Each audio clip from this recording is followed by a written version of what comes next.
When Mrs. Jula went to the shop and saw this, she must have thought to herself, "Oh, that really is a deal."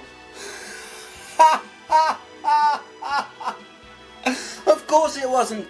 It was overpriced nonsense.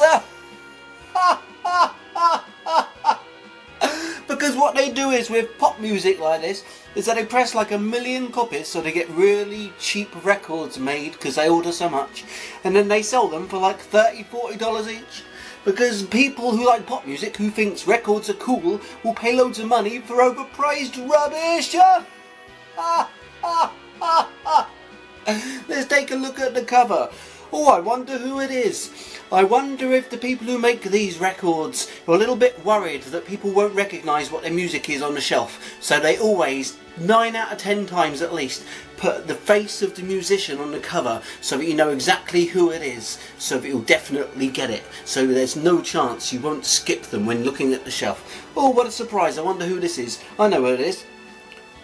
Mrs. Droopy Boring Face, that's who it is. 25. How interesting. Let me tell you, it's not interesting at all. Let's have a look at the other side. Oh, what a surprise. How artistic of them. Oh, look, some photographer took a picture of her face like this. How interesting. That photographer probably got paid like 30 grand or something for that boring picture. Let's have a look at the amazing track names on here. I bet they're really going to blow me away. Hello. Oh, that's a good name for a song. Never been done before. I Miss You. Oh, wow, how inspired. Love in the Dark.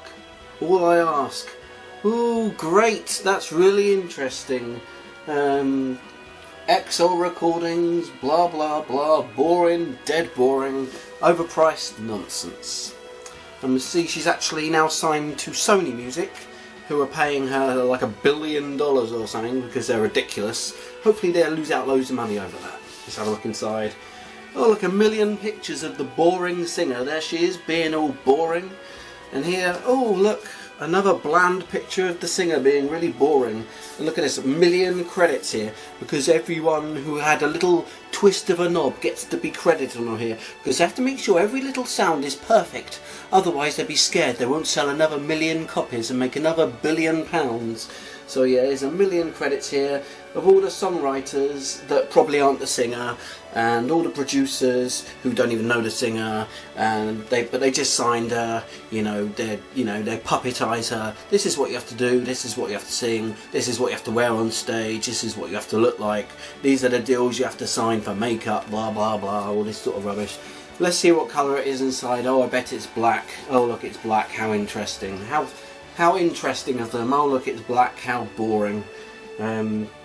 Nothing against normal bands that would bring out black vinyl, because they might do it for a reason. They might do black, and they might do colour, they might do lots of different variations. They might decide to just do black for once. There might be like the Nightbirds who just do black vinyl, but for a reason, for an artistic reason. But no, of course it's just black because that's the cheapest that the record company can do to make maximum money out of their boring music. Oh, let's take a listen to it. I wonder what it sounds like. What a surprise. I wonder if it's going to sound like this. Ooh, let's take a listen. I tell you what, I'm not going to take a listen, because if I do, I'll get hit by a copyright claim by the boring producers of this music, and they'll take my video down or something, especially if they see it's a negative review, because only positive reviews are allowed nowadays, and it's sexist to say anything bad about some female, isn't it? So in conclusion, should you buy this? Never. Should you listen to it? Never, unless you want to go to sleep or you want to die. Should you go to one of these concerts? No, not unless you're thoroughly boring and dull. And should you stop listening to me talking about this? Yeah, probably. So thank you very much. Have a nice day. Don't swim against the tide too much. It's an uphill struggle. And don't bury your head in the sand. You'll only end up getting ears full of blooming sand, as well as your dirty little bits of wax that kind of congeal. And don't lock yourself in a cupboard, yeah? That's just foolish. How the hell are you even going to do that? You'll have to make a hole in the cupboard, put your hand through, reach outside, then lock it, and then throw away the key. Don't throw away the key, and don't lock yourself in the cupboard, okay?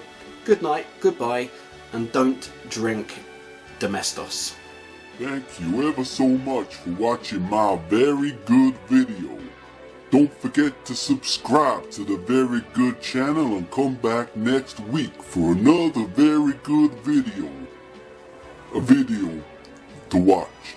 Now, it's a good video.